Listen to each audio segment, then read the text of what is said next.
There is a piece of audio equipment sitting in a listening room in central New Jersey that has not been turned on in 12 years. It sits on a low credenza between a reel-to-reel tape machine and a shortwave receiver. Wrapped in the original chamois cloth, its owner used to polish it every Saturday morning for the better part of 3 decades. The faceplate is the color of old honey, a warm, muted gold that the industry came to call champagne, and that no one who has spent serious time with this equipment can see without feeling something they would not easily name. The knobs are solid aluminum, machined to a tolerance that modern manufacturing considers economically irrational. If you rest your fingertip against the warmest section of the chassis, just above the power transformer, you can feel what seems like residual heat. It is not really there. It is memory presenting itself as sensation. The man who owned it was an accountant. He had bought the preamplifier in 1968 from a high-fidelity shop in downtown Newark that no longer exists, paying more for it than he paid that same month for his family's first color television. He listened to Coltrane through it every Sunday evening for 22 years. He listened to Segovia. He listened to Clifford Brown and Bill Evans and Ella Fitzgerald, and he never once felt that what was coming out of the speakers was a reproduction of a performance.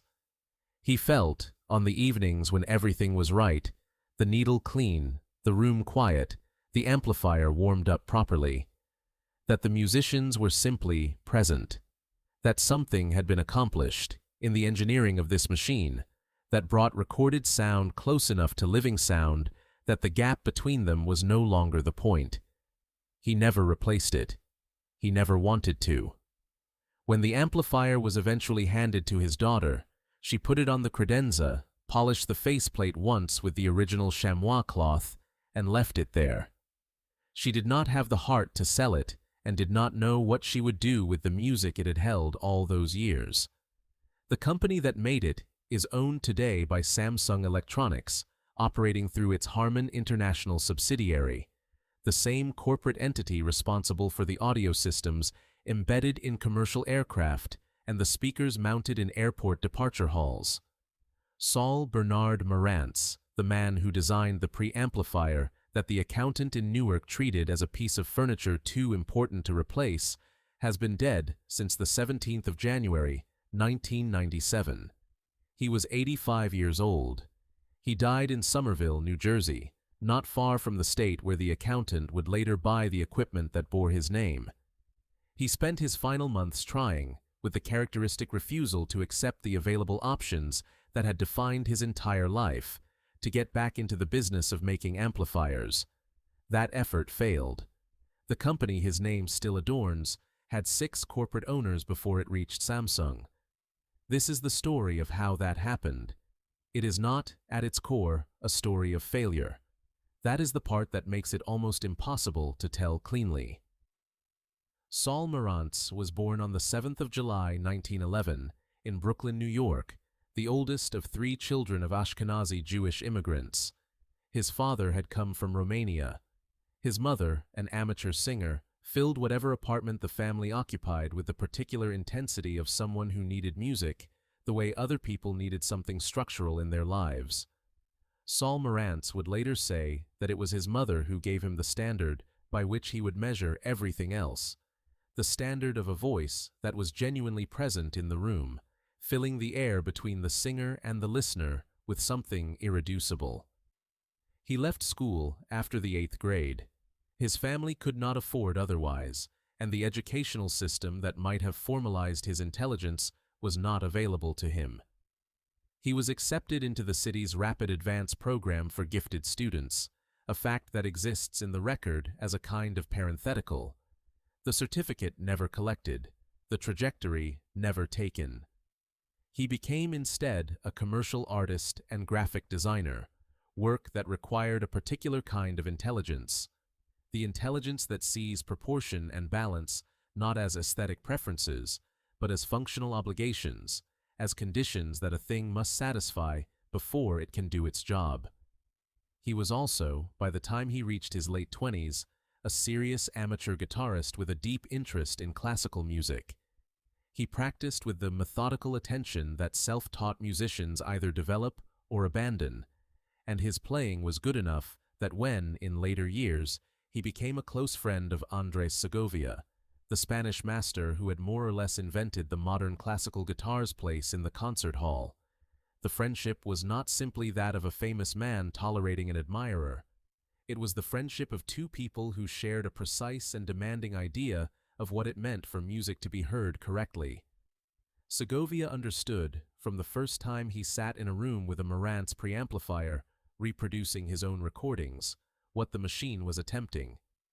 He approved. But before Segovia, before the preamplifier, there was the war. Saul Marantz served in the Pacific Theater during the Second World War, in conditions that his generation spoke of minimally, and that left their marks in forms that people of that era did not generally put into words. When he came home, he settled in Queens with his wife Jean. He worked. He practiced the guitar. He listened to records. And he listened, increasingly, to what was wrong with them. The reviews that followed, in the nascent high-fidelity press that was finding its voice alongside the LP record and the FM tuner, were unlike anything that had appeared about a consumer audio component before. The measurements were better than anything available. The listening tests confirmed the measurements. The audiophile community, which communicated then through club meetings and technical journals and the classified sections of enthusiast publications, began to develop around the Marantz name the particular kind of reverence that attaches to objects made by someone who cared more than the market required. Marantz moved out of the Queen's cellar and into a small facility in Long Island City. He hired more people. He kept designing. The Model 7 preamplifier, introduced in 1958, is not described in the collector community as a vintage audio component. It is described the way a first edition is described, or a specific year of wine, or the work of a particular instrument maker in a particular decade. It is described as a thing that has not been equaled. 50 years of subsequent preamplifier design, including 50 years of progress in the electronic components available, and 50 years of accumulated understanding of circuit topology, have produced machines that measure better in some respects. They have not produced machines that do what the Model 7 does at 3 o'clock on a Sunday morning with a Segovia record and a quiet room. The circuit was built around the 12AX7 triode tube, refined over 5 years of continuous development from the foundation Sidney Smith and Saul Marantz had established with the consolette. Its noise floor was lower than anything commercially available. Its distortion was so low as to fall below the measurement capability of the test equipment of the era. Its equalization networks were accurate enough that recording engineers encountering the unit in professional settings reported that it showed them things they had not known were present in their own recordings. It was also beautiful. Marantz made it beautiful deliberately, because his graphic design instincts told him that an object of this technical quality had an obligation to its physical form. The faceplate, that warm, muted gold that became the brand's visual identity, was not a default. It was a choice. The knobs were machined to the weight and precision of surgical instruments. The wood case was furniture grade. The whole object communicated, before a signal passed through it, that something serious was happening inside. It was the aesthetic of a man who had spent his professional life making visual things that worked, advertisements and layouts and commercial art, and who understood with a designer's certainty that the outside of a thing is not separate from what the thing is. The Model 8B power amplifier followed. Then, the Model 9 monoblock, a single-channel amplifier using EL34 output tubes that remains one of the most sought-after pieces of vacuum tube equipment in the world. Professional recording facilities began specifying Marantz equipment for monitoring chains. Radio broadcasting stations installed Marantz preamplifiers in positions where accuracy was not negotiable. The company's reputation extended into government and institutional procurement. into facilities where the question of what equipment to trust with important audio had a different weight than it did in a living room. The company had perhaps 50 employees. It occupied rented space in Queens, New York. It was not a large operation by any measure, except the measure of what it produced and what that production meant to the people who encountered it. Saul Marantz was in his late 40s. He had built something from a cellar and a soldering iron that did not resemble anything else in the industry. He had done it by refusing to accept what everyone else found sufficient. He had no reason to believe the work would not continue exactly as it was. His heart, which had been accumulating the costs of the life he was living, had begun to make itself known. In the early 1960s, Saul Marantz began experiencing the cardiac symptoms that would define and eventually end the remainder of his professional life. A serious heart condition placed real limits on his endurance. Running a manufacturing operation, even a small one, even one with as few as 50 people in rented rooms, is not a sedentary activity. It requires the kind of sustained high-stress engagement that his heart could no longer accommodate safely. He did not make the decision to sell the company quickly. He made it the way careful people make decisions they would prefer not to make, slowly, with full acknowledgement of what was being given up, and only when the alternatives had run out. The buyer was Superscope, Incorporated, a California-based company that had built its business around licensed Japanese audio and optical equipment. Superscope was not an audiophile company in any meaningful sense. Its leadership had no particular relationship to the technical philosophy that had produced the Model 7 or the Model 9. What it had was the commercial intelligence to recognize in the Marantz name an extraordinary asset, a brand with genuine technical credibility and genuine emotional attachment in a market that was growing rapidly and would continue to grow, and the resources to acquire it. The sale closed in 1964. Saul Marantz received approximately $5 million. He stayed on as president of the company he had founded and named, operating under the new ownership for 4 more years. He left the presidency in 1968, and with it, his formal connection to the operation. What he could not take with him when he stepped back was the thing that the company had actually been, the daily expression of a standard that existed only because he existed. What Superscope had purchased was the consequences of that standard, the reputation, the aesthetic, the technical performance floor that the existing product line represented. These were real, and they retained their value because the community of listeners who cared about them was still there, still paying attention, still capable of noticing when the floor dropped.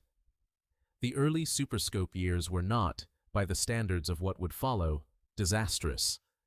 The Marantz 2270 stereo receiver, introduced in 1971, is still considered one of the most beautifully executed receivers produced in the solid-state era. Its faceplate maintained the champagne gold. Its construction was dense and serious. Its performance was competitive with anything at its price point and better than most. Superscope had the sense to maintain the Japanese manufacturing relationship that gave the product line its build quality, and Marantz Japan, the licensed operation producing equipment under the name in the country that was fast becoming the global center of consumer electronics manufacturing, produced work that the brand could still defend. But the line had widened. Where Saul Marantz had built a small number of products with extreme care and absorbed the cost of that care into the price, Superscope was building a range. Budget receivers appeared with the champagne faceplate, mass-market products, components that carried the visual language of the Model 7 without the technical philosophy that had made the visual language mean something. This is the moment that longtime Marantz listeners mark as the beginning of something that does not have a clean name, the point at which a name starts to mean something slightly different than it used to mean, because the person who gave it meaning is no longer the one making the decisions. By the mid-1970s, Superscope was in financial difficulty. The Marantz division was not sufficient to save it. the brand was divested in pieces, producing a corporate arrangement with almost no precedent in the audio industry. Two separate entities, one in Japan, one in the Netherlands, both legally entitled to use the Marantz name, both producing products under it, both developing their own technical directions with their own resources. The Dutch entity was Philips. The world's largest consumer electronics company had decided it wanted a piece of what Saul Marantz had built in a queen's cellar. Philips acquired the overseas assets of the Marantz brand in 1980, absorbing the international manufacturing relationships and the global market position, while Marantz Japan continued as a separate and increasingly independent entity. Philips completed full ownership of the North American trademark and dealer network in 1992, reuniting what Superscope's dissolution had divided. For 12 years, the brand had existed in a split state, the name on the faceplate the same in every market, the corporate reality behind it fragmentary and unresolved. What the Philips era produced was genuinely mixed. The engineering talent working under the Marantz name in Japan was real and committed. The CD63 compact disc player, produced by Marantz Japan in the early 1990s, became a reference component in its price class, the kind of product that audiophiles point to when they want to demonstrate that the Marantz name retained technical meaning through the corporate transitions. The PM series integrated amplifiers from this period are still, in the secondary market, traded with respect. But Philips was not Saul Marantz. Philips was a corporation with revenues in the billions, operating a consumer electronics division that managed dozens of brands across hundreds of product categories on multiple continents. The Marantz name on a Philips spreadsheet was one line among many. The decisions made about it were made in the context of a portfolio, which brands were growing, which were holding, which were underperforming relative to their invested capital, and not in the context of a vision about what recorded music ought to sound like in a room. The technical heritage of the Model 7 is not something that corporate portfolio management destroys. It is something that corporate portfolio management is structurally unable to see. The heritage exists, the equipment exists, the reputation exists, and they continue to generate revenue. What does not continue is the particular kind of decision-making that created them. The decision to use the better component rather than the adequate one, not because of a market positioning calculation, but because using the adequate component was something that felt, to the person making the choice, like a moral failing. Saul Marantz, watching from a distance that had become very great, said almost nothing publicly about what had happened to the company. He was, by all accounts, a gracious man about it, grateful that the name had survived, willing to acknowledge that survival required what survival requires. He did not say what he thought of the specific products. He was careful that way. He had built his life around a particular form of honesty, but he understood that honesty has contexts. By the late 1990s, Philips was rationalizing its consumer electronics operations, a process that would eventually strip the company of nearly everything it had ever made in the audio space as it repositioned itself toward medical technology. In 2001, Marantz Japan acquired the Marantz brand from Philips and combined it with Denon, another premium Japanese audio mark, under a single corporate structure called D&M Holdings. The D was for Denon. The M was for Marantz. The holdings was Ripplewood Holdings, an American private equity firm that had identified in these two names the combination of premium market position and shared operational infrastructure that could generate returns over a 5 to 10-year investment horizon. On paper, it made sense. Denon and Marantz had been competitors in the same market segments for decades. They shared suppliers, manufacturing regions, distribution channels, and customer demographics. Combining them eliminated redundancy, pooled engineering resources, and gave the combined entity significantly greater leverage with the global retail networks through which premium audio equipment reached consumers. The D&M Holdings era produced genuinely good equipment. The SA11 S1 SACD player, introduced in 2004, reminded people what the brand could do. Expensive, precisely made, focused on a single capability rather than a feature list assembled to satisfy a product positioning exercise. The PM-15S, one integrated amplifier. Products that audiophiles could still point to, without embarrassment, and say the name meant something. But a private equity vehicle does not exist to produce exceptional amplifiers. It exists to produce a return on invested capital through a subsequent transaction. The questions being asked inside D&M Holdings were not the questions Saul Marantz had asked in his Queen's cellar. The questions were about exit multiples and brand equity and market positioning and what the entity would be worth to a buyer in the medium term. The answer to those questions, when it came in 2016 and 2017, was Sound United. Sound United was the next accumulator. It acquired D&M Holdings, taking Marantz and Denon, and then kept acquiring. Polk Audio, a speaker company with significant mainstream market presence. Definitive Technology. Class A Audio, the Canadian amplifier manufacturer whose Quebec factory had been shuttered by its previous owner in 2017, with the flat efficiency of a spreadsheet resolving a cost center. And eventually, in 2018, Bowers & Wilkins, the British loudspeaker company whose technical reputation was arguably stronger than any other speaker brand in the world. Sound United was building a portfolio with an explicit logic, premium audio brands, managed together, with shared infrastructure and ascending price points designed to capture consumers at entry level and retain them through premium. A listener who started with a Polk Audio soundbar might graduate to a Denon receiver, then a Marantz amplifier, then Bowers & Wilkins speakers.